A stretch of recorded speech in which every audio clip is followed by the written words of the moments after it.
This is Real News Media TV, coverage you can trust. Please like, share, subscribe, and hit the notification bell. Select all for daily news updates.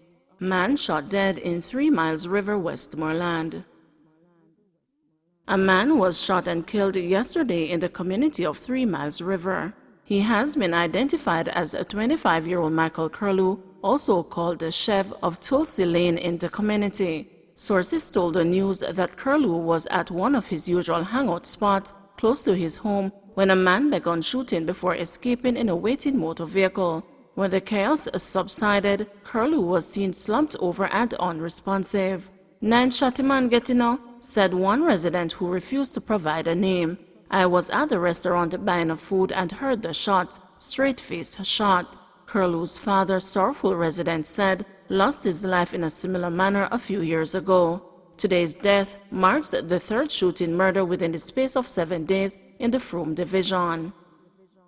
Police identify victims in Manchester market truck crash. A man and 3 women died from injuries they sustained when the truck in which they were traveling overturned on Penhill Main Road in Manchester on Wednesday, August 18.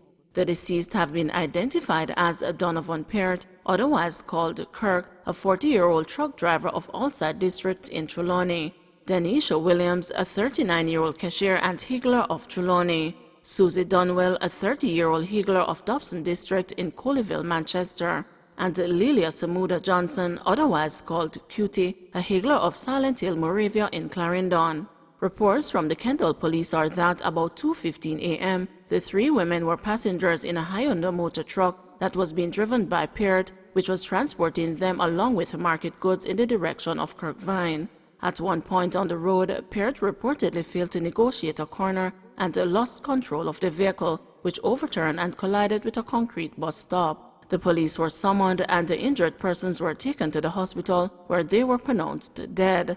The other passenger survived the accident. Investigations are ongoing into the incident. 3 men wanted for questioning in murder of cop and cabbie in Central Village.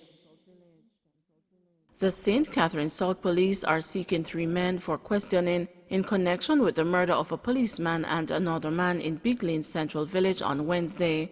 The 3 men are known only by their aliases Bull, Trothy, and a Tall Man. All men are from an area known as Belgium, a police source from the St. Catherine South Police Division told the news. Police Corporal Delwyn Jackson, who was assigned to the Glengough Police Station in St. Catherine North Division, and taxi operator Kenroy Chandler were shot dead by unknown assailants in the Big Lane section of Central Village on Wednesday, August 18. Residents reported hearing explosions and called the police. On the arrival of the lawmen, Corporal Jackson was seen lying on the roadway with multiple gunshot wounds. He was pronounced dead at hospital. A gray Nissan Tiida motor car with the engine running was found at the scene. The area was canvassed, and while the scene was being processed by the cops, the body of Chandler, a taxi operator of West Prospect District, Bagwalk, St. Catherine, was found in bushes with gunshot wounds. It's reported that Corporal Jackson was in the area on personal business, allegedly to purchase a Mark X motor vehicle when he was shot.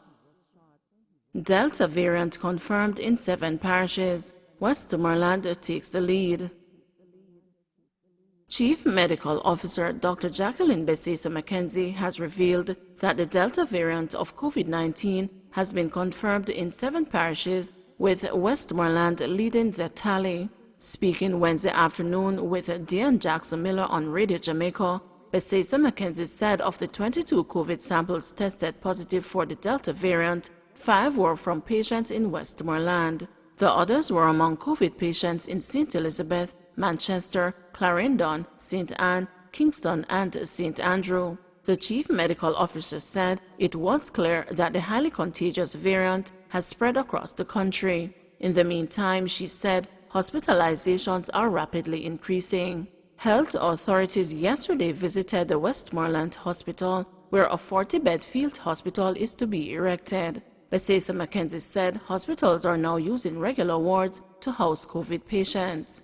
As a result, elective surgeries are being reduced. The health ministry is also discouraging people from showing up at hospitals if they do not have to.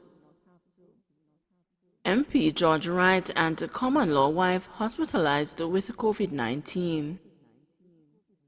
Independent Member of Parliament for Westmoreland Central, George Wright, is now hospitalized with COVID-19. Wright was admitted to the Cornwall Regional Hospital after testing positive yesterday. The news has been reliably informed that Wright is expected to be transferred to the Falmouth Hospital. Meanwhile, Dr. Delroy Frey, the clinical coordinator at the Cornwall Regional Hospital, informed that up to yesterday, there were 92 COVID-19 patients at the hospital, the highest figure since Jamaica recorded its first case in March 2020. In the meantime, Winston Maraj, president of the Association of Local Government Authorities of Jamaica and the mayor of May Pen, is to reach out to his membership in the Western region after it was revealed that some councillors are yet to be vaccinated. I will have to make contact with each of them to find out why this is so, because if you offer yourself as a leader, you must lead, he said. You cannot ask the people to act responsibly, and you are not setting an example, he added. Gordontown Road reopened to single-lane traffic. The Gordontown Road in St. Andrew, which was closed in November last year after heavy rains caused a massive breakaway, was reopened on Wednesday night. National Works Agency Communication Manager Stephen Shaw told the news that single-lane traffic is being allowed. The work is incomplete, and so what it therefore means is that persons who choose to use the corridor will experience some delays when the work is underway. Our intention is to have the motoring public, those who choose to, that is, drive along this section of the road in single lane, maybe up to 8:30 in the mornings, and after the project workers would have closed the day's shift, he explained. A contract valued at $187 million was awarded in February for repairs. Work was scheduled to be completed in September. Criminal Records Office services temporarily suspended.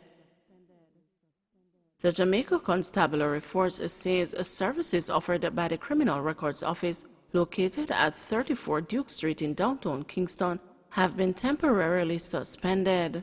The force did not say the reasons for the suspension of services, but said the public will be updated as soon as the issue is resolved.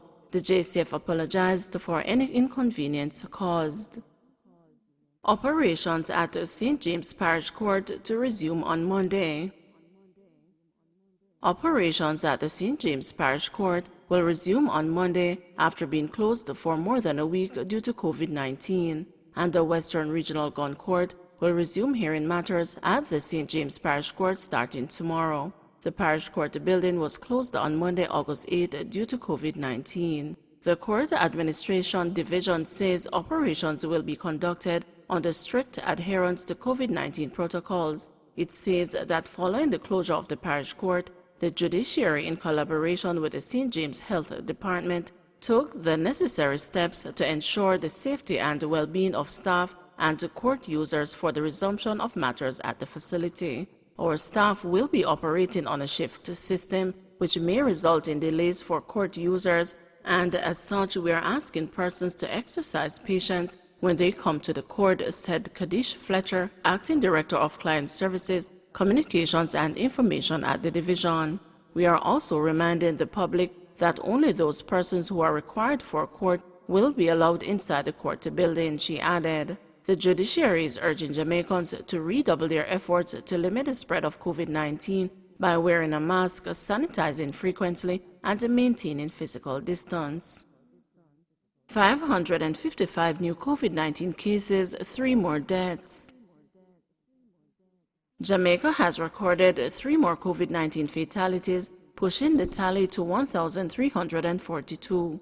The deceased are a 60-year-old woman from Kingston and St. Andrew, a 94-year-old man from St. Thomas, and a 53-year-old woman from Clarendon. The Ministry of Health says the deaths occurred on August 17, and 1 more fatality is under investigation, moving that figure to 113. Meanwhile, there were 555 new cases, with ages ranging from 45 days to 99 years, pushing the total to 59,932, with 10,617 being active. Of the new cases, 328 are women and 227 are men.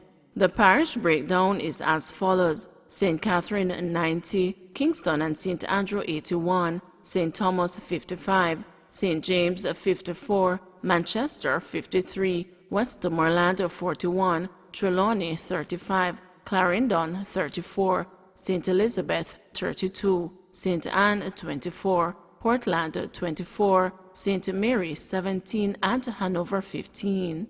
A total of 2,184 tests were conducted. The country's positivity rate stands at 41.9%. In the meantime, there were 29 more recoveries, increasing the total to 47,599. Some 559 persons are in hospital, with 100 being moderately ill and 36 critical. 3 persons are in government quarantine, while 42,889 are at home. Don't forget to like, share, subscribe, and hit the notification bell. Select all for daily news updates.